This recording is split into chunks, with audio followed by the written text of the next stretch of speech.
Vanguarda.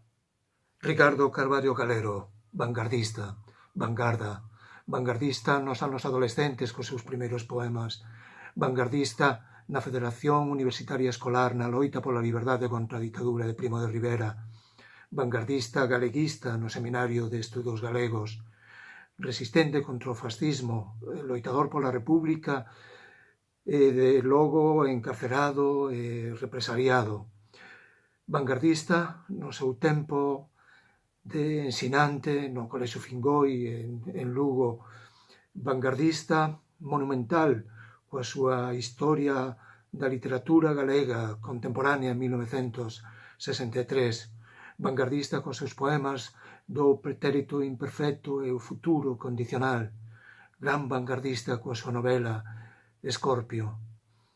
Ricardo Carballo Calero, coa memoria, coa visión, unha ollada vanguardista.